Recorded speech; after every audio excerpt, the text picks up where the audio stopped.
Estos ejercicios espirituales tienen como objetivo, pues, pedirle a Dios la salud interior de nuestro corazón. Toda, todo lo que el Señor me inspiró, él propuso este tema. Yo tenía otras ideas y estaba iniciando a preparar esto por otro camino, pero Él de alguna forma me insistió en que el trabajo ahora, sobre todo después de tantos años de estar compartiendo la palabra de Dios, pues ahora era también importante, necesario también, pues, entrar en esta profundidad para sanar nuestros corazones. El tema del retiro o de nuestros ejercicios espirituales, como lo anuncié o lo vine anunciando en nuestras misas, es finalmente libres. Ese será el tema del título que le he puesto, y es el tema de la última sesión, finalmente libres. Y hoy vamos a tener la primera parte.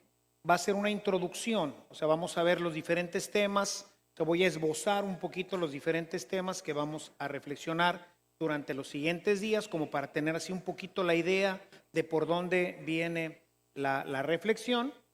Y por otro lado, pues, terminada esta introducción, vamos a pasar ya a lo que es el tema de este día, que es Jesús, la palabra que sana. Ese es el tema de este día. Y bueno, pues ordinariamente la gente se siente bien y no cree necesitar ir al médico. Pero desafortunadamente, ¿qué es lo que pasa? Pues que nos damos cuenta hasta que ya estamos en la cama que teníamos un problema, y cuando ya estamos en la cama vas a ver al doctor y el doctor te dice: lástima, Margarita. ¿Ah? Ahora, con este tema del coronavirus, les decía recientemente en las diferentes misas que es un virus poco letal, que tiene un 2% de letalidad, pero es muy agresivo. O sea, se comparten rápidamente y tiene 14 días de incubación.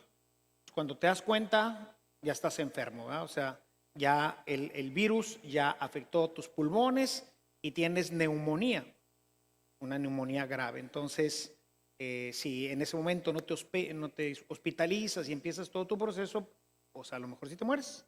En cambio, si lo lográramos detectar antes, que pues es difícil, ¿verdad? Porque no tiene síntomas, pues empezaríamos a tomar la medicina, atacábamos el virus y se acaba el problema. Bueno, pues así nos pasa también en la vida espiritual. Todos creemos que estamos bien. Creo que todos ustedes de alguna forma pues ya han vivido un querigma. La gente que está aquí en la parroquia pues ha vivido el retiro de Ábreme. Los diferentes movimientos han ofrecido diferentes posibilidades de entrar en un conocimiento del Señor. Pero ¿cómo está nuestro corazón? Entonces debemos de entrar ahora en nuestro corazón y nos vamos a dar cuenta que hay áreas de nuestra vida que Dios quiere tocar, que Dios quiere darle plenitud. Probablemente si estamos sanos, pero si tomas unas vitaminas, si te ejercitas, pues entonces tu vida va a tomar una dimensión diferente. Y bueno, pues para ilustrar y para seguir un camino, yo quisiera presentarles una cita que quisiera que los que traigan su Biblia la saquen, para que vayamos tomando no solamente notas, sino quisiera que subrayaran estas palabras que van a ser palabras clave de todo nuestro desarrollo a lo largo de la semana. Es Lucas capítulo 4, versos 16 al 21. Sabemos que tenemos quizás pues diferentes versiones, pero bueno, pues más o menos lo que voy a ir leyendo seguramente podrán irme siguiendo. Sobre todo las palabras que les voy a pedir, si tienen pluma o marcatextos, voy a pedirles ahorita que subrayen algunas palabras. Entonces, Lucas capítulo 4, versos 16 al 21 voy a leer. El texto dice: llegó a Nazaret, donde se había criado, estamos hablando de Jesús, y según su costumbre entró en la sinagoga el día de reposo y se levantó a leer. Le dieron el libro del profeta Isaías y abriendo el libro halló el lugar en donde estaba escrito: el Espíritu del Señor está sobre mí, porque me ha ungido para anunciar el evangelio a los pobres. Me ha enviado para proclamar la libertad a los cautivos, para que recuperen la vista a los ciegos. Si quieren ahí, si gustan ahí poner la primera es proclamar, es el primer verbo que quiero que subrayen, proclamar, donde dice, me ha enviado para proclamar la libertad a los cautivos, y luego dice, y para que recuperen la vista a los ciegos. El siguiente verbo es recuperen. Subrayen ese o marquen ese verbo. Y luego, para poner en libertad a los oprimidos. Subrayen el verbo poner en libertad. Poner, pero pónganle ahí en libertad. Subrayen esto. El verso 19 dice, para proclamar el año favorable del Señor. Si quieren volver a subrayar, proclamar. Cerrando el libro, lo devolvió al asistente y se sentó, y los ojos de todos en la sinagoga estaban fijos en él. Y comenzó a decirles, hoy se ha cumplido esta escritura que acaban de oír. Como les fui ahorita comentando, hay varios verbos. Y estos verbos pues nos indican la acción que Jesús ha venido a realizar entre nosotros. Ha venido a proclamar para que recuperen la vista a los ciegos, para poner en libertad a los oprimidos y para proclamar el año favorable del Señor. Estos elementos que nos menciona este texto de Isaías, podemos ver en ellos que tienen pues, o encontraríamos en ellos, si no todas, una gran parte de las realidades profundas del ser humano: cautividad, ceguera, opresión. Son áreas de nuestra vida en la que pues a veces nos sentimos o presos o ciegos u oprimidos o cautivos. El primer verbo que encontramos en esta lectura de Isaías es proclamar. ¿Qué es proclamar? Proclamar es anunciar con decreto de realización. Es algo que los reyes hacen. Los reyes proclaman algo y eso que se proclama se tiene que realizar. Es algo que yo ordeno, es una orden de realizarse algo. Ordeno que se haga esto. Y nada más para tener una idea de este tema, porque pues hoy quizás la axiología de las palabras no siempre corresponde a lo que nosotros hoy entendemos. Quisiera marcarles nada más, no vayan a sus Biblias, no es necesario, pero sí anoten esta cita nada más por el tema de donde tomo la referencia. Este es un texto de Esdras, capítulo 7, en el verso 21. Dice, yo, el rey Atarjerjes, proclamo un decreto a todos los tesoreros que están en las provincias más allá del río. Entonces hay alguien a quien se le da la orden. En este caso es a los tesoreros de todas las provincias más allá del río. ¿Y qué es lo que da la orden? ¿Qué es lo que tienen que hacer los tesoreros? Que todo lo que se les pida el sacerdote Esdras, escriba de la ley de Dios del cielo, se ha hecho puntualmente. Es decir, yo el rey les digo a todos los tesoreros del reino que lo que les pida Esdras se lo den. Esa es una orden, es un decreto. Vengo a darles este decreto del rey. Y esta es la primera parte, ¿no? Porque se proclamaba, es decir, se hacía público un mandato, un decreto se hacía público cuando se proclamaba. ¿Ok? Es una orden y hacía de ejecutarse. De manera que Jesús vino para proclamar la libertad a los cautivos. ¿Qué quiere decir esto? Que por decreto divino los cautivos en realidad ya son libres. Yo les vengo a decir, hermanos, todos ustedes por decreto de Dios ya son libres. Seguramente la gente en Nazaret se quedó de a 6, ¿verdad? Sobre todo al final cuando dice, y esto que les dije, se cumple ahorita. Jesús ha venido no para hacernos libres, sino para proclamar ya nuestra libertad. Ya eres libre porque yo estoy entre ustedes, porque el reino ya está entre ustedes. Él es la libertad. Él es lo que acontece en el mundo para liberar al hombre del pecado y de sus ataduras. Estos cautivos pues son los que están apresados por el pecado. La redención de Cristo opera de manera natural una liberación del dominio del pecado sobre nosotros. San Pablo abundará grandemente en esto. Decía, uno de los elementos importantes en esto es sabernos ya libres. La historia de Martín Lutero es una historia que debía de hacernos pensar un poco sobre este tema, porque hoy me parece que todavía, después de todos estos años que han pasado desde que inició el luteranismo, todavía de repente como que no nos cae muy bien el 20 de que es una acción ya realizada por Cristo. Dice la Escritura, para que nadie se gloríe. No es algo que yo tengo que hacer. ¿Qué tengo que hacer para salir de la cárcel? Nada, ya estás afuera. Pero ni siquiera nos damos cuenta que estamos afuera de la cárcel. Lutero, un monje que quería ser santo, pero encontraba la gran dificultad de su pecado. Tenía muchas tentaciones, especialmente en la línea sexual, por eso finalmente pues terminó casándose. Y él luchaba y hacía grandes penitencias, dormía continuamente en el piso, se ponía una piedra en la cabeza, en fin, hacía una cantidad de penitencias impresionantes, buscando conquistar algo que después descubre que ya tenía, que es gratis, que es algo que Dios ya había hecho. Es por gracia, dice la Escritura, que hemos sido salvados. No es algo que tú vayas a hacer. Él viene ya a proclamar que la obra ha sido ya completamente realizada. Vengo a decirles, hermanos, esto ya se realizó. Entonces yo quisiera que iniciáramos estos ejercicios pensando en que Jesús proclama tu libertad. Ya eres libre del pecado.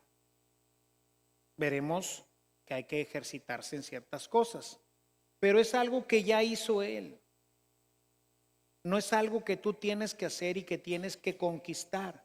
Es algo que Jesús ya ganó para ti. ¿Sí? San Pablo propone en su carta a los romanos, cuando habla precisamente de este cautiverio, que esa realidad que el pecado ejerce sobre cada uno de nosotros y del cual nosotros no podríamos por nosotros mismos salir adelante, esta acción de liberación ya la realizó Jesús. Para nosotros es imposible salir del pecado, es mucho más fuerte el pecado. Por eso una cita que hemos visto continuamente, lo vemos en el querigma, pues es la de Romanos 7:14 y siguientes, ¿verdad? Descubro en mí una fuerza que me empuja.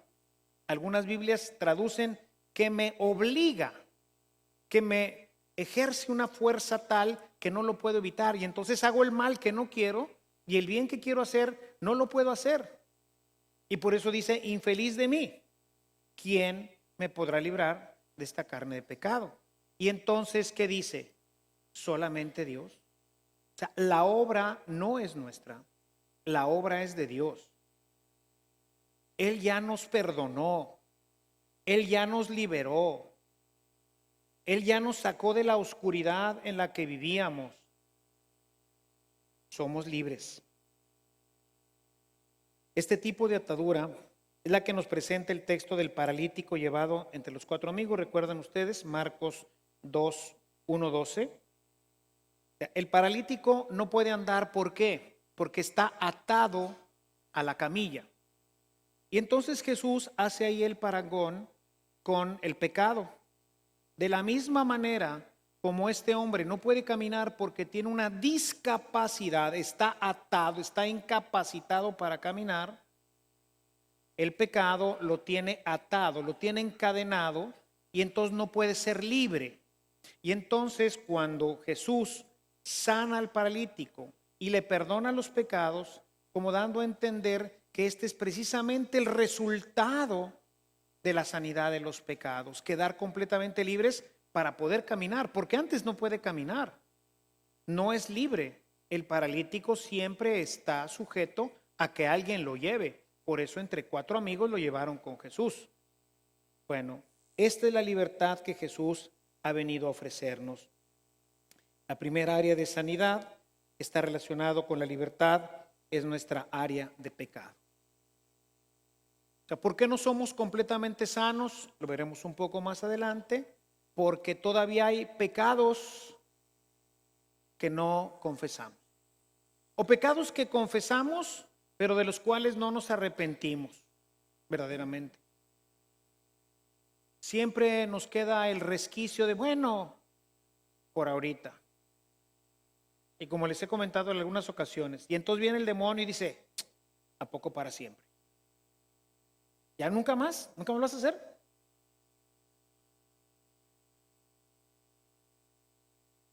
Y eso nos mantiene todavía atados. Necesitamos que Jesús rompa completamente eso. Necesitamos entregarle, necesitamos que Él nos libere. En esa proclamación, libera completamente y nos dice, ya eres libre. Y veremos por qué somos libres cuando nosotros aceptamos esta libertad que Dios nos manda a través de Jesucristo. Mientras esta área no esté totalmente sanada, no podremos caminar. Tiene que sanar esa área porque ese pecado recurrente es una herida que traes en el corazón. De cuando eras chiquito, de cuando eras adolescente. Algo que pasó en tu vida lastimó el alma y se manifiesta a través de este pecado. Entonces, tiene que venir y tiene que sanar, porque somos libres, pero nos herimos en el camino. Y entonces viene Jesús para sanarnos durante esta semana.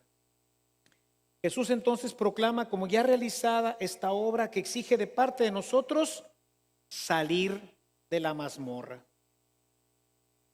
¿Qué es lo que pasa? Yo vengo, te digo, eres libre, y me quedo adentro. Oye, ya te abrí la cárcel, salte.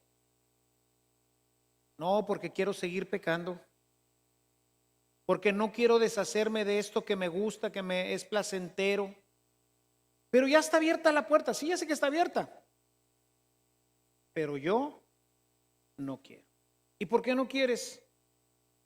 Porque estás herido. Y hay que sanar. Y esta es la idea de esta semana. El segundo verbo que tenemos es darle la vista a los ciegos, o más bien devolverle la vista a los ciegos. Recuerden, ya en alguna ocasión he hablado de esto, del anablefos, ¿verdad? Que en este caso es anablefis, ¿verdad? Que es darle de vista, darle de nuevo la vista. O sea, era una persona que ya veía y luego perdió la vista otra vez. ¿Sí? Era una persona que veía y ahora pues ya no ve. Entonces Jesús no viene solamente a los ciegos, a los que no ven, sino a los que ya veían y luego ya no ven ahora otra vez. Es decir, a sanar nuestra ceguera. ¿Quiénes son los ciegos a los que se refiere? Estos que veían y ya no ven. La Sagrada Escritura, especialmente el Nuevo Testamento, presenta a los conversos como los que recuperan la vista, los que ven, los que empiezan a ver. Una persona que se convierte pasa de estar ciega a empezar a vivir en la luz de Dios. El caso más claro que tenemos lo presenta el capítulo 9 de San Juan, donde tenemos el ciego de nacimiento, es decir, una persona que viene del paganismo. Es una persona que pues nunca ha tenido contacto real con Dios, viene del paganismo, es el ciego de nacimiento. Este es el proceso, todo el capítulo 9 ilustra el proceso de la conversión. En este capítulo, el ciego de nacimiento es el pagano que no ha tenido encuentro con Cristo, por ello no ve. No ve la realidad del mundo y la confunde, y entonces vive como un ciego en el mundo.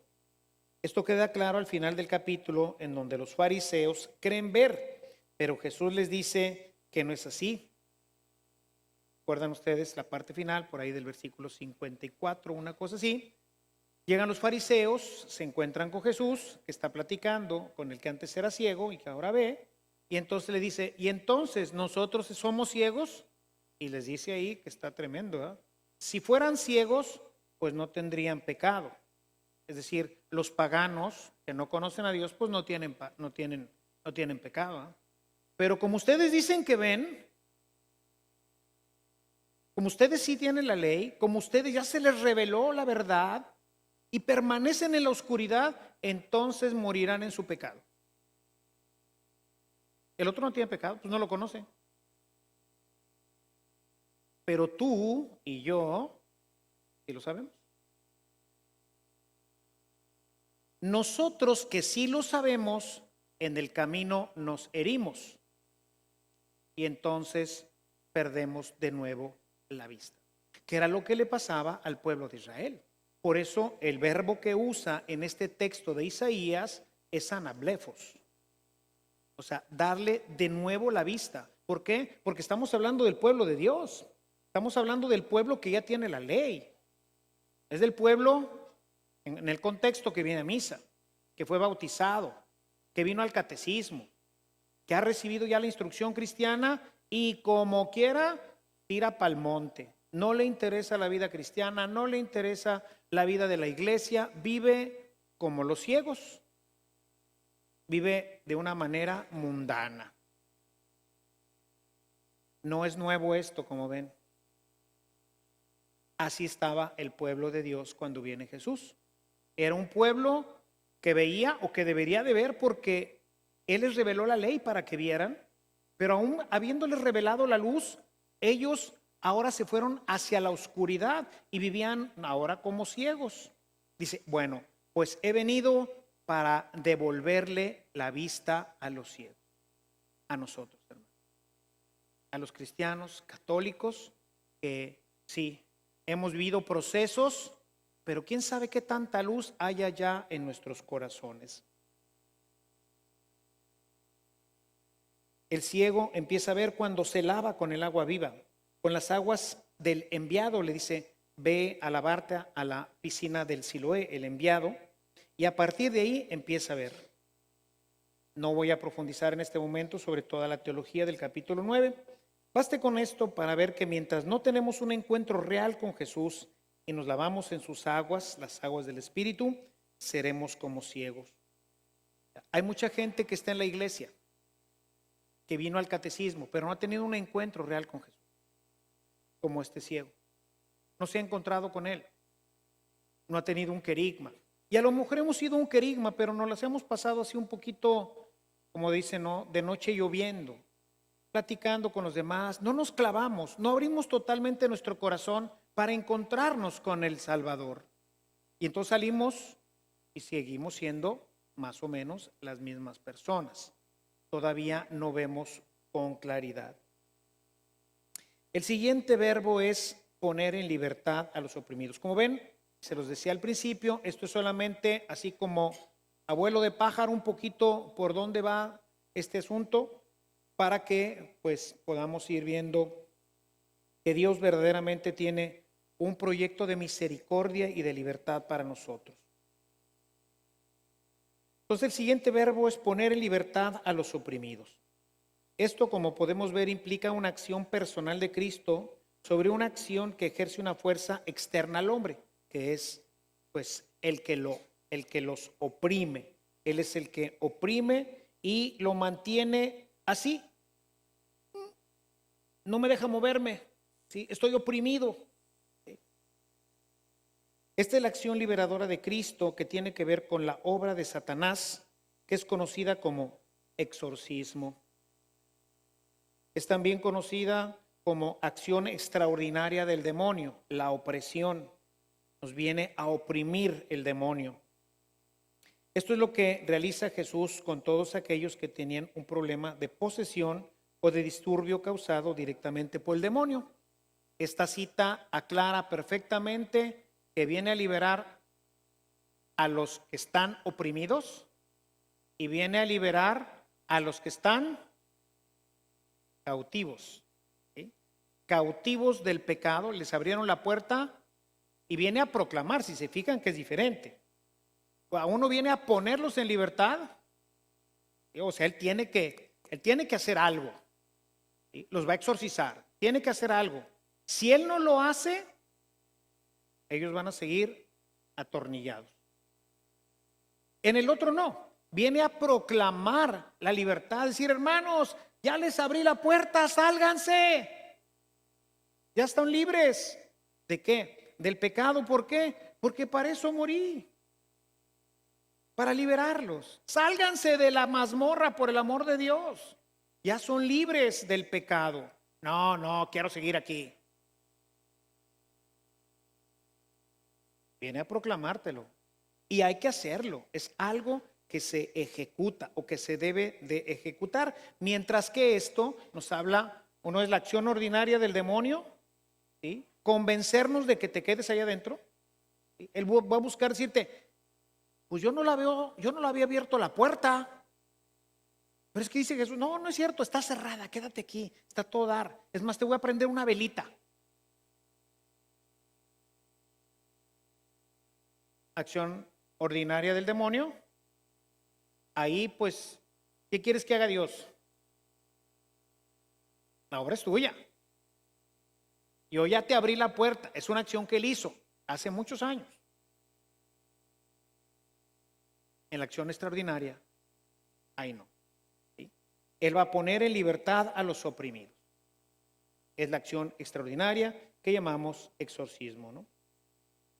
De esto no hablaremos mucho, pues es un tema que no nos interesa en este retiro, ya que busca más bien la libertad interior y una sanidad profunda que nos permita disfrutar de la vida en abundancia. Además que esto en general necesita pues ser realizado hoy en día por un sacerdote exorcista, es decir, un sacerdote que tiene el permiso del obispo, que ha sido nombrado por el obispo para ejercer este ministerio. Lo menciono porque es una acción que también Jesús realizó, ¿sí? Y por eso en este pasaje de Isaías que leyó en la sinagoga de Nazaret, en este capítulo 4 de Lucas, presenta sintéticamente en este pasaje de Isaías cuál será la misión que va a realizar durante su ejercicio de mesiánico. Y entonces una de ellas pues va a ser también la de exorcizar, la de poner en libertad. Él los va a liberar. Y directamente a todos los que están poseídos, Él los va a liberar del demonio. Y bueno, por eso San Juan, dentro de lo que nos indica de la participación de Jesús en su obra mesiánica, en primera de Juan 3:8, dice, vino a destruir las obras del demonio, que son los dos elementos. Destruye la obra tentadora, persuasiva del demonio, que nos mantiene anclados aunque las cadenas están rotas, y la otra nos esclaviza en un momento determinado a través de la posesión diabólica o la perturbación grave que puede sufrir una persona. Ambas cosas son realizadas por Jesús y hoy en día son realizadas, una parte por todos los sacerdotes de manera general, a través de la confesión, liberación. Te abre nuevamente la puerta y dice, no te quedes adentro. Después de la confesión es, no te quedes adentro, salte por el amor de Dios. Salte de ahí. La otra es cuando no puedes salirte. Y entonces el poseso, la persona que tiene un problema grave con el demonio, ese tiene que buscar a Jesús en un sacerdote para que ese sacerdote que tiene ese poder que Dios le da, lo libere. Menos de eso, pues permanecerá encadenado a la acción demoníaca. Cierra el texto de Isaías el nuevo verbo proclamar. Pero ahora la proclamación es maravillosa. ¿Qué proclama? ¿Cuál es la última proclamación de esto? Dice, el año de gracia del Señor. Es decir, este es el tiempo correcto. Es la oportunidad que Dios ha creado para todos y cada uno de nosotros. Es el tiempo en que todas estas gracias son recibidas. Es el tiempo mesiánico. Es el final de los tiempos. Por eso se dice que pues estamos ya en el final de los tiempos. No hay otro tiempo. El final de los tiempos inició con Jesús. Después de él ya no hay nada. Cuando se acabe el cristianismo, se acabó todo. Por eso que dice, ¿no? De la New Age, que tiene que ver con toda esta cosa de que si el Piscis y el Cáncer y no sé qué, y el Escorpión y no sé qué rollos, ¿verdad? Pues eso no tiene nada que ver. Y no tiene nada que ver porque no hemos entrado a la era de Piscis y entonces ya el cristianismo, a la era de Acuario, porque habíamos estado viviendo la época de Piscis y entonces como ya se acabó la época de Piscis, el pescado de los cristianos, entonces ahora es Acuario, Acuario. ¿Ah? Bueno, un canto que parece, nos gustó a todos en nuestra época, estoy hablando de los 70s, los del Chocomil para atrás, y pues era la onda, ¿no? La época del hippie, la luz, el sol, la pirámide. ¿Sí? O sea, ya olvídense todos de la iglesia, olvídense de la religión. Ahora todo es amor y paz, viva la vida. Y ya estamos ahora en Acuario. ¿Sí? Ahí empezó este rollo. Es la proclamación del año de gracia del Señor. Ha iniciado, hermanos, alégrense. ¿Ya son libres? El que todavía esté, pues que no ve, vengo a decirles que vengo a traerles nuevamente la medicina porque voy a hacer que vuelvan a ver. Los que están encadenados a sus pecados, pues sepan que ya están libres. El que tiene un problema con el demonio más grave, pues sepa que aquí estoy yo para echarle la mano. ¿Y cuándo va a pasar esto? Right now. Vengo a proclamar, ¿sí? A decirles que es ahorita, no mañana. Me da mucha tristeza, hermanos. Comentaba hace poco cómo después de 2000 años haya tantísimos católicos que no conozcan el reino, que todavía vivan como ciegos, que todavía viven como paralíticos, que todavía viven encerrados en sus mazmorras y creen que esa es la vida. Nadie les ha dicho que hay algo nuevo, que hay algo diferente, que el reino es algo maravilloso, algo pero realmente maravilloso. Cuando nosotros vemos la exuberancia del paraíso, esa es la idea. Recuerden que pues esta es una situación teológica, ¿verdad? Pues nadie estuvo ahí para decir cómo estaba hace no sé cuántos miles de años las cosas en aquel momento. O sea, el paraíso y todos los relatos de la creación pues se llama una ficción teológica con el cual el autor trata de pues ilustrarnos cómo fueron las cosas, cómo es que Dios hizo las cosas, ¿verdad? Y te dice, y Dios creó un paraíso maravilloso, bruto, excelente, ahí iba a vivir el hombre, pero metió la pata. Y lo corrieron, de eso hablé el día de ayer. Lo corrieron. Y perdió todo. Porque se dejó seducir, porque pecó. Y entonces viene Jesús y dice, raza, ¿qué creen? Ya les arreglé el asunto. ¿Cuándo? Ya. El reino de los cielos ya está aquí con ustedes.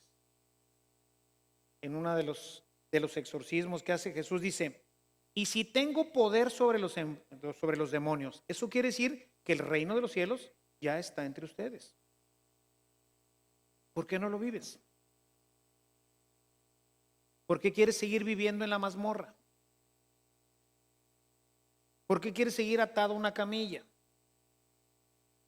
¿Por qué no permites que Dios te dé esa visión y te abra nuevamente el panorama hacia algo que, si el paraíso, como lo describe el autor del Génesis, es fantástico, hermanos, el reino de los cielos, el reino que podemos vivir aquí, que San Pablo lo describe con estas palabras, Romanos 14, 17, no es comida ni es bebida, sino es justicia, es paz y es gozo en el Espíritu Santo. ¿Por qué no vivirlo? ¿Por qué no disfrutarlo? Ya les he contado, siempre lo cuento en los querigmas, ¿verdad? Del hombre aquel que se embarca, ¿no? del español que encuentra una oferta grandísima para regresar a la madre patria, le cuesta cualquier peso y lo compra el boleto para la esposa y los hijos y él mismo y se embarca, era para ir en barco. Y entonces, pues él piensa que por lo que pagó, que era nada, pues lo que podía esperar pues era pues viajar en una bodega, ¿verdad? Y bueno, pues le dice a la mujer que compre pan y que compre mucho queso, porque era una travesía de 7, 10 días para cruzar hasta Europa. Y claro que el primer día todos iban muy contentos, se suben al barco, no preguntan nada ni nada, agarran y se van a lo más profundo del barco, una bodega, y dije, pues seguramente que aquí no hay nadie, aquí no vamos a quedar. Y ahí se quedan, y ahí empiezan a comer su pan y su queso. El primer día con ganas, pan fresquecito, blandito, con queso rico, qué rico, vamos a disfrutarlo. Segundo día, pues más o menos. Al tercero el pan ya estaba medio duro y el queso pues ya no les platico. Ya para el cuarto día, pues el pan parecía una tabla, el queso ya empezaba a apestar. Para el sexto día, hermanos, era incomible aquello. Estaban viendo si se lo comían o no se lo comían. Y ya decía el esposo, ya hombre, nos faltan 2 días o 3, ya como quiera, ahorita échenle una mordida ahí. Primero lo golpeamos con una piedra, uno lo comemos, órale. ¿No? Y en eso bajó uno de los vigilantes y encuentra esta familia ahí en esa bodega y le dice, ¿qué están haciendo ustedes aquí? Ay, no, perdón, es que no encontramos una más abajo y aquí nos quedamos. Es que mira, aquí están nuestros boletos porque yo los compré y yo sé que no pagué nada, era baratísimo, yo sé que, pero por favor, ya vamos a llegar, no me vaya a echar al mar, por favor, aquí déjenos mirar, no estamos haciendo ruido, aquí estamos comiendo nuestro pan. Tranquilícese, haber hecho sus boletos. Amigo, mande. ¿Tiene primera clase? ¿No lo leyó? No. ¿Tiene primera clase? Todos los alimentos incluidos en la cubierta superior con vista al mar.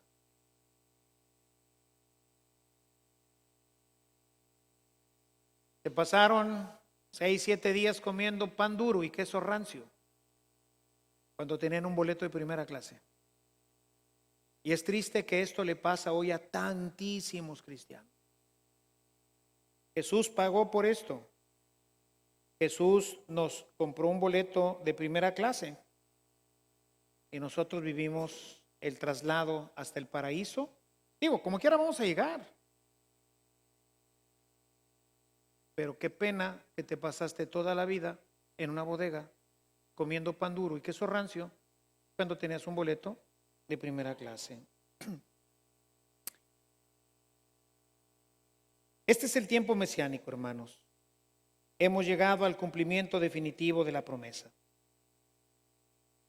Y quizás notarás que no mencioné como parte de los verbos el verbo con el que inicia el texto Isaías, la misión de Jesús, anunciar el evangelio de los pobres, a los pobres. Esta acción de Jesús es el corazón del ministerio de Cristo, el cual, según San Marcos, está enmarcado en anunciar el evangelio, sanar a los enfermos y expulsar a Satanás. Exactamente lo que proclama en el texto, con una visión diferente que utiliza el texto de Isaías, pero si se fijan, es exactamente lo mismo. Esa es la misión de Jesús. Estas 3 acciones de Cristo están fundadas en una cosa fundamental, la palabra. Dice San Pablo, escribiendo a los Romanos, en el capítulo 10, en el verso 17, dice, de la predicación viene la fe. La base del crecimiento de una comunidad, la base de nuestra fe, está fundada en la predicación. Por eso cuando no se predica, cuando no hemos recibido la predicación de la palabra, cuando todo se ha quedado en una catequesis o en un estudio sistemático de la Biblia, no podemos nosotros pensar que tenemos fe. Hay muchos teólogos que no tienen fe, son muy buenos teólogos, pero no tienen fe. Hay muy buenos biblistas que no tienen fe. Hay una inmensidad de bautizados que no tienen fe, porque les ha faltado la predicación del evangelio. Que se predique el evangelio. Esta palabra es la palabra que da vida. Es una palabra que tiene poder. Poder para expulsar a los demonios. Fuera de ahí, la palabra de Jesús, a la orden de Jesús, inmediatamente el demonio reaccionaba y patas para cuando son, ¿va? Para afuera. ¿Sí? Es una palabra que tiene poder para sanar a los enfermos. Yo te lo digo, levántate. Es una palabra poderosa que sana y que libera. El poder de Cristo se hace presente en su palabra. El centurión le dice a Jesús, Mateo 8:8, dice, no es necesario que vengas, una palabra será suficiente para sanar a mi criado. La palabra. Por eso les he insistido tanto en la parroquia el tema de la Biblia, el tema de la palabra, el tema de la predicación, el tema de exponernos a esta palabra a través no solamente de la celebración dominical, sino a través de las clases, a través especialmente del curso fundamental de evangelización, para que quedemos expuestos a la palabra y esta palabra nos sane, nos libere, nos dé la visión nueva, nos levante de nuestras enfermedades. Y por eso toda nuestra semana será una predicación continua de la palabra, porque queremos que esa palabra nos sane, nos recupere para Él y nos dé nuevamente la oportunidad de ser libres. El leproso le dice en este mismo capítulo de Mateo, nada más que un poquito antes, en el capítulo 8, verso 2, mismo capítulo del centurión, dice, si quieres, Señor, puedes sanarme. Jesús le dice, quiero, queda sano. Es una palabra que tiene poder. Y créanme que no nos la creemos.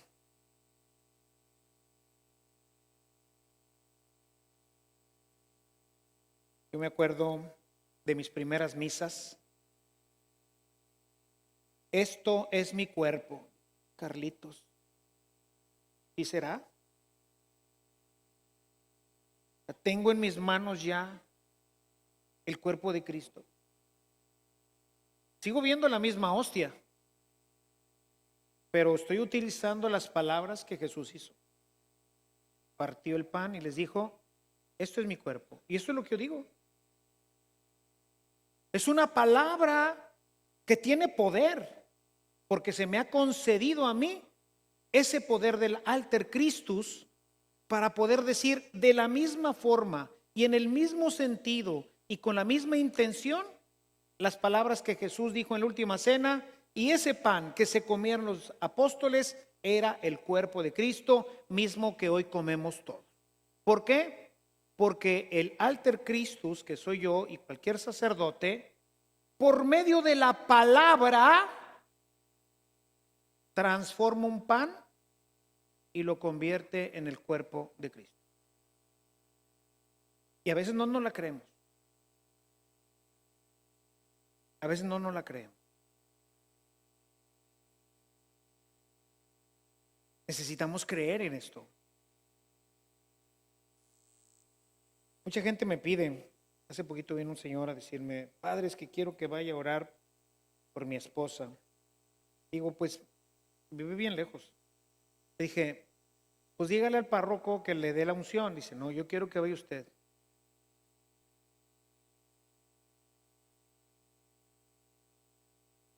Pues bueno, pues sí, ¿verdad? No sé si vaya a sanar, tiene una enfermedad muy grave, incurable. Pero yo fui como Cristo. Ahora, ¿Dios lo va a sanar? No sé. Pero yo voy en el nombre de Jesús. Y siempre les digo, al final, hágase según tu fe. Porque así le decía Jesús. Yo creo que la palabra sigue siendo la misma. Yo creo que sigo siendo el mismo enviado que fueron los apóstoles. Pero también soy consciente de que no todos van a sanar porque entonces, pues ya nadie moriría. Vayan a ver al Padre Caro y nadie se muere, ¿verdad? Porque el que llega con él lo sana, pues olvídense, aquí estaría todo el día así, ¿verdad?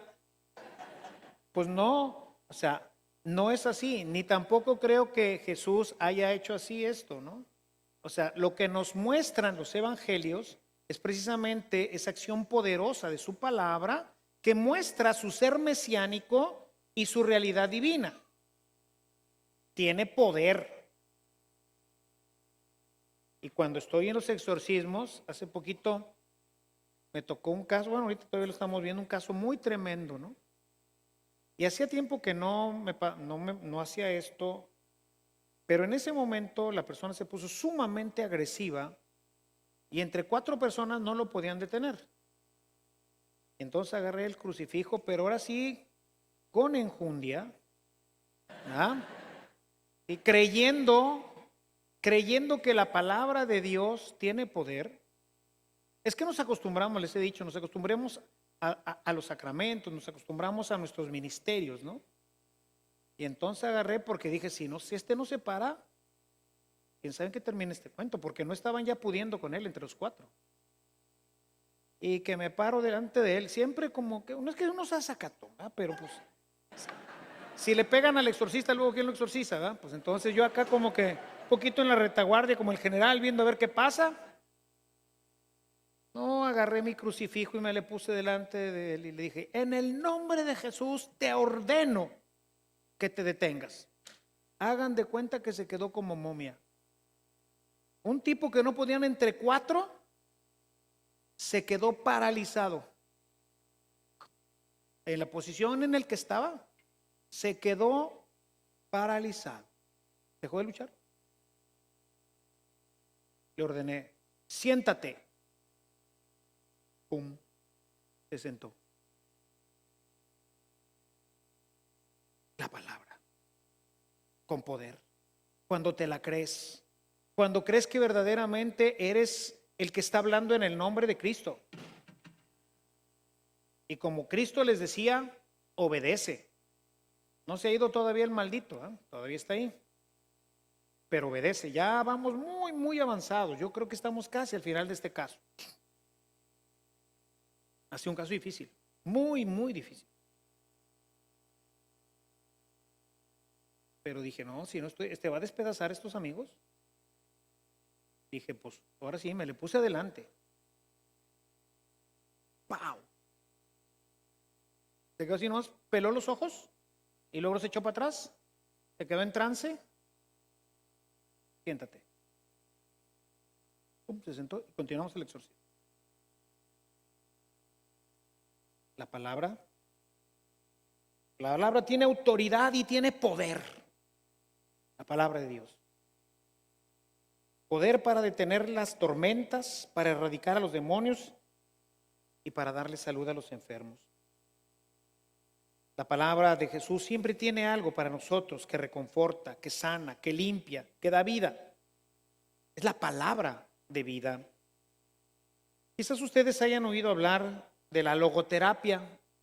Yo creo, estoy casi seguro que lo oí en alguna de las clases en el seminario, pero la verdad es que nunca le puse mucha atención. De Víctor Frank, exactamente, de Víctor Frank, que desarrolla un método muy interesante para curar interiormente a las personas. Escribió un libro que no lo terminé de leer, ¿verdad? Que se llama En busca de sentido, ¿verdad? ¿Qué es lo que hace él? Dice, el hombre lo que necesita es encontrar el sentido de su vida y con eso va a sanar. O sea, le da orientación, le da vida a su propia vida. Miles de años antes de Víctor Frank, un hombre que caminó entre nosotros, llamado Jesucristo, era el Logos de Dios. En arjé, entologos, caitologos, prostonteón. En el principio existía el verbo, el Logos de Dios. Y el Logos de Dios era Dios y estaba delante de Dios. Así empieza el Evangelio de San Juan, en arjé. Entologos, caitologos, prostonteón. La palabra, ese es el logos que le da sentido a la vida. Es esa palabra que le da sentido a la vida de todos ustedes. Y quien ya lo ha vivido podrá estar de acuerdo conmigo. Cuando yo empecé a conocer a Jesús y con Jesús su palabra, la palabra empezó a fascinarme y por eso me he dedicado toda mi vida a estudiarla. Aunque mi doctorado sea en otra cosa, realmente lo que me fascina, lo que me apasiona es la palabra. Porque es una palabra que da vida, es una palabra que sana, que da orientación, que da sentido, que siempre tiene algo que me reconforta, que me sana, que me limpia, que me ilumina. Por eso qué triste que en nuestra iglesia se lea tan poco la palabra de Dios, que no la conozcamos, que para muchos todavía esto esté guardado en un anaquel de nuestra casa, que no la traigamos ni siquiera a las reuniones espirituales, ni a misa, ni nada. La palabra de Dios sigue siendo pues algo que venimos pues medio a oír en el templo, si es que tienen buen sonido y si hay buen clima, porque si no estoy incómodo, ya no estoy escuchando nada, ya no quiero oír nada, lo que quiero es irme. Y entonces medio leo la hojita dominical que me dan, ahí de los de la palabra, ¿no? Ahí donde viene la lectura. ¿Y de qué te acuerdas de la semana pasada? ¿Qué fue lo que leíste? ¿Qué fue lo que Jesús dijo a tu corazón? ¿Cuál es la palabra que tocó tu vida, tu corazón, que le dio sentido ese domingo a tu vida? ¿Venimos a misa? Nuestra liturgia es rica en palabra. Una lectura del Antiguo Testamento, una del Nuevo Testamento, el Evangelio, un salmo, rica en palabra. Y cuando salimos no nos acordamos de nada de eso. Y nada toca nuestro corazón. Los más viejos, ¿cuántos años? 50 años viniendo a misa. ¿Y cuánta de esa palabra recuerdas como un bálsamo? Como una palabra sanante, esperanzadora. Pasamos la vida escuchando la misa, oyéndola más bien. Todo el que no está sordo oye, pero ¿cuántos escuchan? Escuchar es un proceso, es reflectivo, es algo que toca mi corazón. Y lo que estamos oyendo, hermanos, es la palabra de Dios. Esa palabra que yo le digo al demonio, detente y separa. Es esa palabra que decía Jesús, sana y sana. A veces vienen a buscarme porque Dios en algunas ocasiones me ha usado para este ministerio también, para sanar a algunos enfermos. Personas ya moribundas que después de una oración, pues prácticamente reviven. ¿Siempre pasa? No, a veces pasa. ¿Cuándo? Pues cuando Dios quiere. ¿Por qué? No lo sé. Creo que Dios quiere darle un regalo, creo que Dios quiere mostrar su poder. En fin, no sé por qué. He orado por personas que he querido muchísimo y han muerto. De otras que ni conozco y vivieron muchos años más. Me acuerdo, casi recién ordenado, fui a ver una señora en un hospital. Era un hilito lo que quedaba de ella. Me acuerdo, lo tengo así, tengo una foto en mi mente de ese lugar. Estaba en el hospital de zona, me pidieron que fuera a darle la unción de los enfermos, oré por ella, le puse, estaban esperando que muriera esa tarde, vivió 10 años más. Otra persona me invitaron, bueno, me dijeron, fui a ver a un enfermo al hospital ¿está en Hidalgo? ¿Cómo se llama? El Muguerza. Y en ese tiempo, todavía muy cercano a mi ordenación también, pues llevaba mucha relación con algunas de las monjitas porque nos prestaban ahí, los de renovación nos prestaban ahí la capilla. Voy a ver al enfermo y me dice una hermana, padre, ¿no pudiera pasar a ver a un señor que está gravísimo? Tiene un problema en el corazón muy grave. Estaba en cuidados intensivos. Bajé. Me había sobrado una hostia. Y entonces la traí en mi relicario. Y entonces bajé a cuidados intensivos. El hombre ya no tenía más tripas conectadas porque ya no había en el hospital. Le pusieron todas las que encontraron.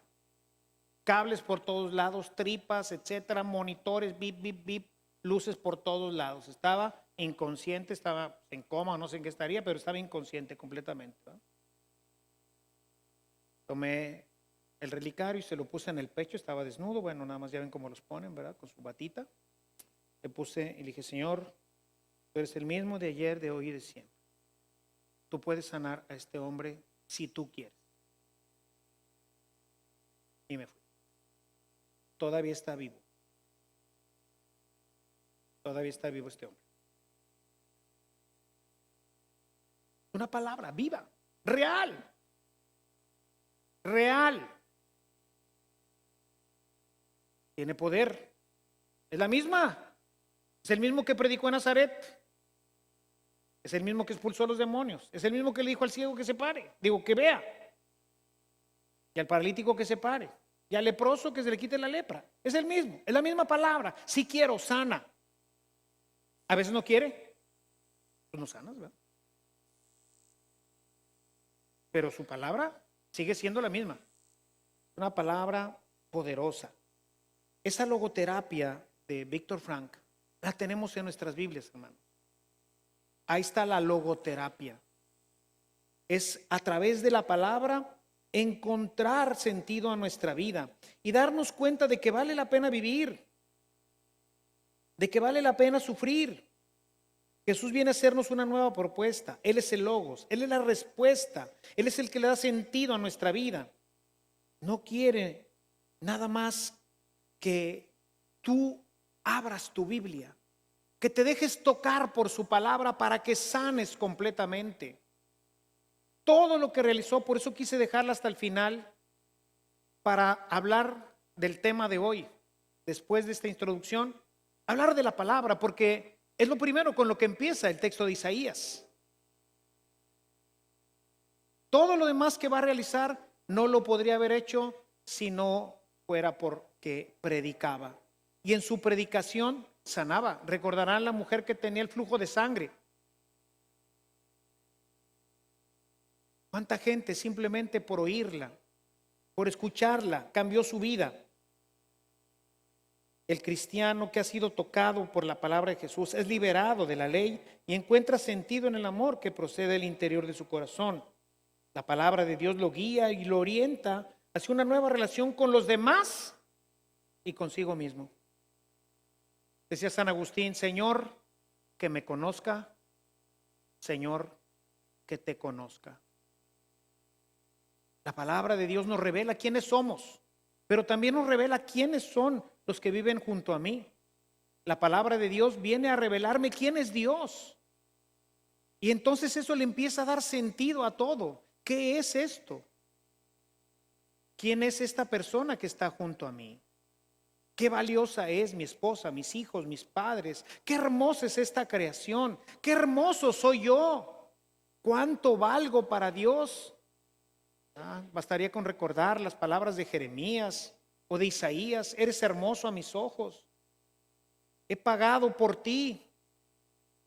Tanto nos amó Dios que entregó a su Hijo. Y dices, ¿cómo que no vales nada, cabezón? Eres más valioso que la perla más fina que puede existir. ¿Y dónde dice eso? Aquí, Dios te lo dice a ti. Eres precioso a mis ojos y yo te amo. Esa es la logoterapia. Esa es la cristoterapia. Decía, la palabra nos hace darnos cuenta de los demás, de nosotros mismos, de Dios, de la vida propuesta por Cristo, que es finalmente lo que dará sentido final a nuestra vida. Decía San Ignacio de Loyola, piensa en tu futuro para que orientes adecuadamente tu vida. Hoy lo escuchábamos en el Evangelio. Pondrá a las ovejas a la derecha y a los cabritos a la izquierda. A unos les dirá, pasen. ¿Por qué? Porque vivieron la caridad. A los otros, no. Ay, Carlitos, entonces, ¿quiere decir que me van a juzgar por la caridad? Así es. Pero no me sale, les decía hoy en la homilía. Pues no te va a salir si no oras, si no ayunas. Hay que orar y ayunar para que naturalmente se desarrolle el amor de Dios que se ha derramado en tu corazón. Si no, ¿cómo quieres? ¿A fuerza? ¿Por ley? Nadie ama por ley. Jesús quiere hoy con su palabra darte luz, nueva vida. Son muchos hombres que han retomado el camino en la vida de escuchar, al escuchar una palabra salvadora de Cristo. Nos dice que, por ejemplo, San Antonio de Abad, después de la muerte de sus padres, un día entró en una iglesia y escuchó un pasaje que decía: si quieres ser perfecto, vende todo lo que tienes y luego ven y sígueme. Esas palabras tocaron fuertemente el corazón de San Antonio.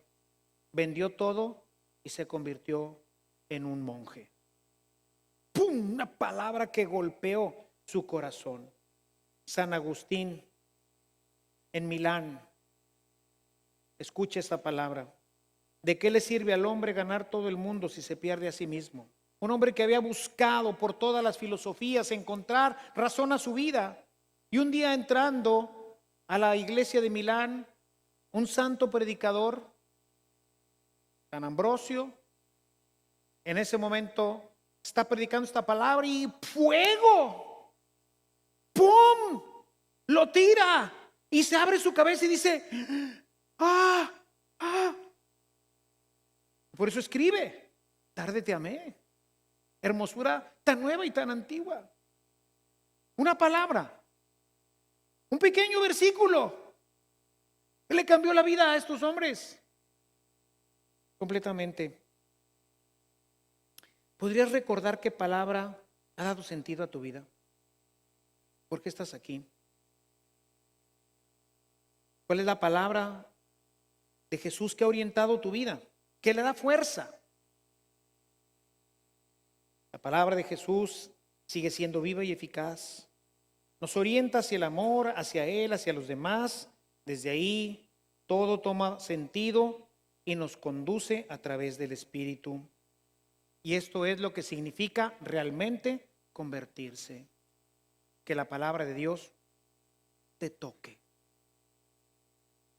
Que la palabra de Dios te sane. Que la palabra de Dios te oriente. Que la palabra de Dios te dé la luz para que salgas de la oscuridad. Así es, hermanos, es la oportunidad que Dios nos da porque es el día de la salvación, para que salgamos renovados de nuestros ejercicios, con una visión nueva del mundo, de los hermanos, de mi vida, del Señor mismo. Especialmente, esto lo necesitamos nosotros, particularmente los padres de familia, que tienen el encargo de Dios de conducir a sus hijos en este mundo de oscuridad. Quiero que nos dispongamos ahora a vivir un momento de abundancia.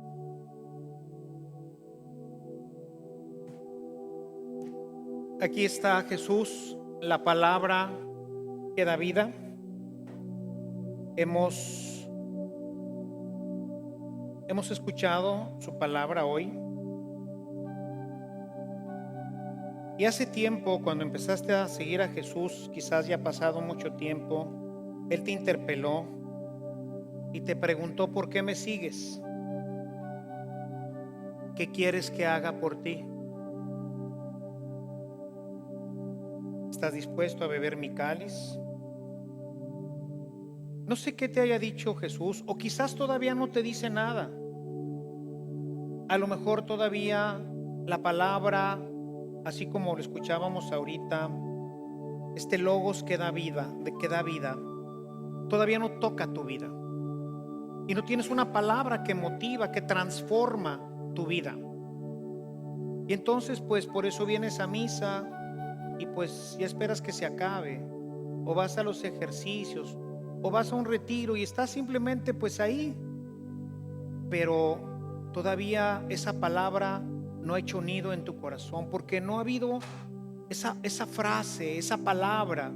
Ahorita oíamos de San Agustín, de San Francisco: reconstruye mi iglesia. Le decía a Francisco, a San Agustín, a San Antonio Abad. Ese logos que da vida quiere tocar hoy tu vida. Revisa ahorita en tu corazón si hay alguna palabra que haya tocado tu corazón.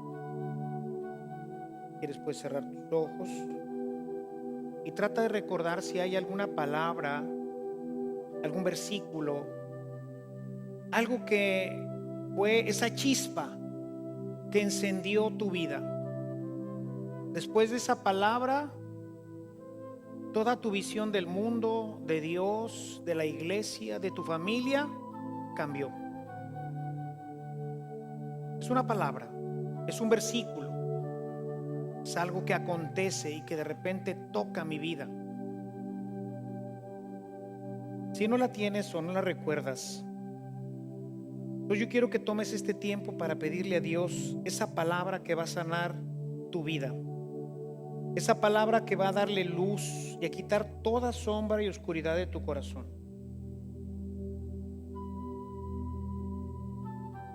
Después de orar un momento, abre tu Biblia. 1, 2, 3 veces, las que necesites, hasta que leas un versículo que es el que Dios quiere que hoy pongas en tu corazón. A lo mejor es algo que escuchaste hoy, algo de la predicación que hoy dijiste, wow. Imagínese Lutero, un hombre que se había flagelado, dormía en el piso, no comía, y un día tomó la Biblia y sus ojos se posaron sobre este texto de Romanos: por gracia has sido salvado. ¡Pum! Se le abrieron los ojos. No más penitencias a morir. Entenderá de otra forma después la penitencia. Pero de repente se sintió sanado, curado, restablecido. No se iba a ir al infierno como él pensaba. Por gracia ha sido sanado. Había pasado, dice él, no sé cuántas veces había pasado por esa cita en su estudio.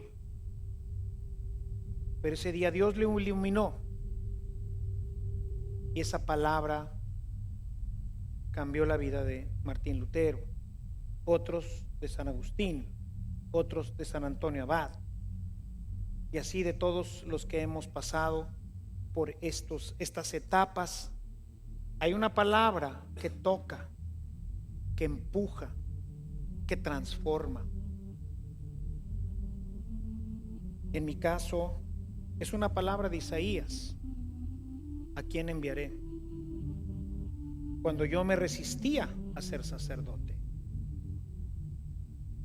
¿a quién enviaré? Y me resistía a responder como Isaías: envíame a mí, Señor.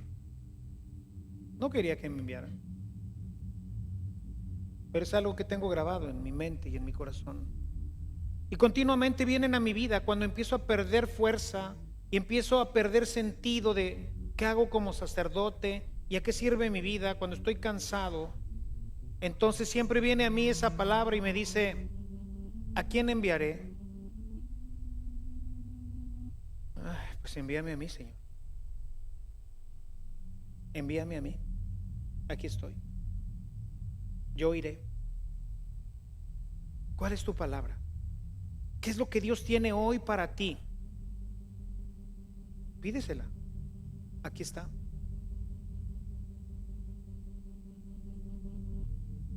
Una vez que encuentres esa palabra, o si ya la tienes, escríbela en la tarjetita. Y durante el resto de este momento ante el Santísimo, repítela en tu corazón: ¿a quién enviaré? ¿Quién irá por mí?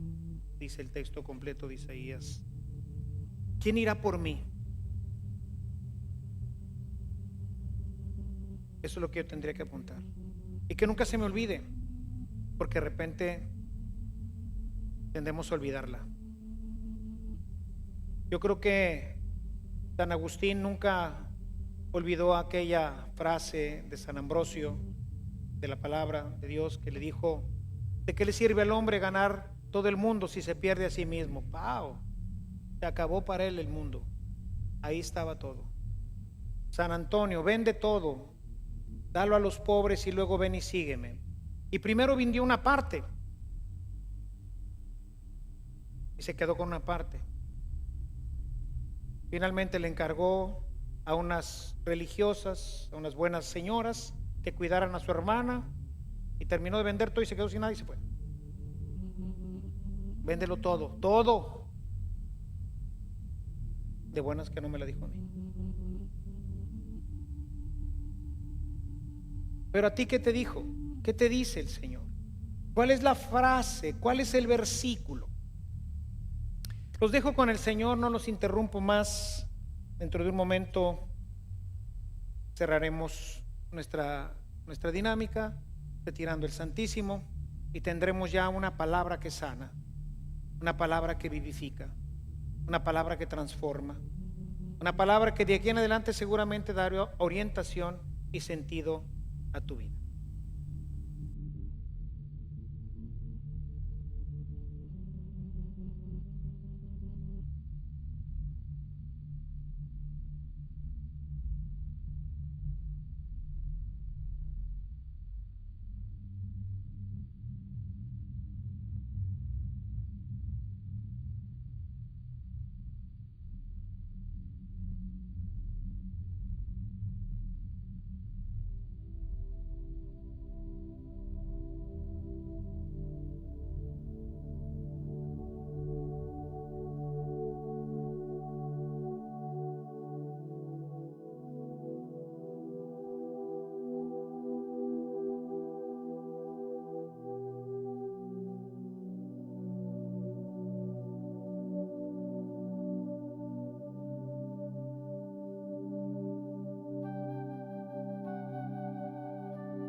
Busca ahora una palabra que no la tienes, que dé consuelo a tu vida, algo que dé alegría, consuelo.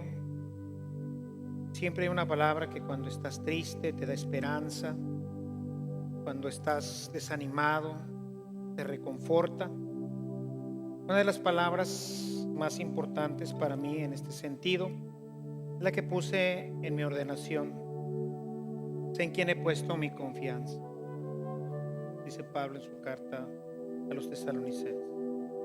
Sé en quién he puesto mi confianza. Y eso, cuando estoy triste, agüitado,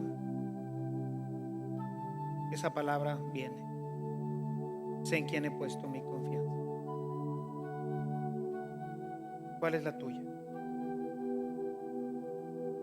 ¿Qué palabra de aquí en adelante consolará tu corazón? Te dará alegría, te dará esperanza. Si no la tienes, aprovecha este último momento para encontrarla. Muchas veces hay muchas palabras que ya hemos escuchado. ¿Cuántas veces hemos venido a misa? ¿A cuántos retiros habremos ido? Pero quizás nunca habíamos puesto atención. Y si te das cuenta, probablemente ya la tienes y ya ha venido muchas veces a tu vida, pero no le has hecho caso. Esa palabra es una palabra que Dios escogió para ti, para confortarte, y otra para darle sentido a tu vida. ¿A quién enviaré? Pero a veces me agüito. El trabajo, problemas. Cuando ya no quiero seguir, digo: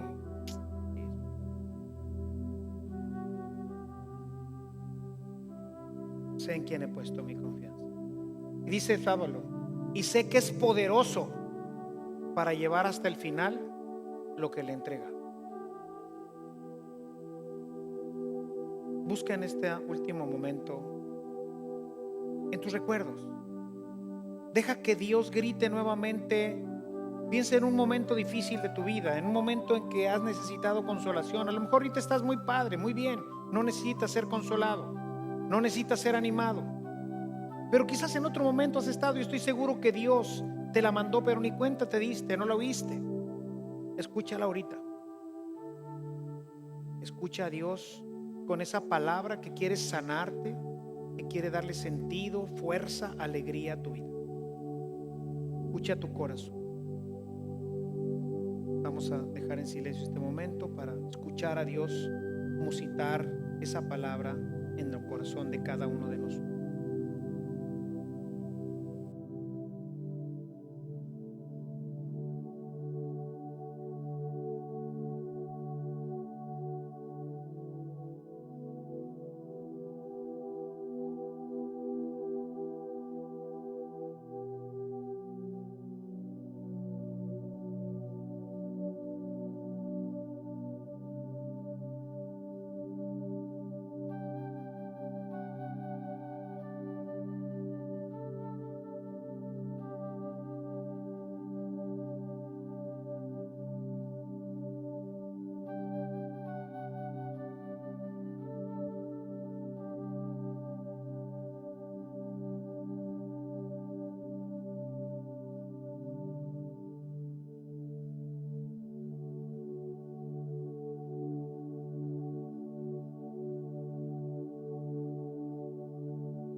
Señor, tenías este momento especial para nosotros y ahora tenemos dos palabras tuyas, una que ilumina y una que consuela. Ayúdanos a grabarla en nuestro corazón para que podamos caminar seguros, para que podamos avanzar hacia el reino. Estas palabras, Señor, sean, como dice tu palabra, luz y lámpara para nuestro camino. Te lo pedimos a ti que vives y reinas y que eres Dios por los siglos de los siglos.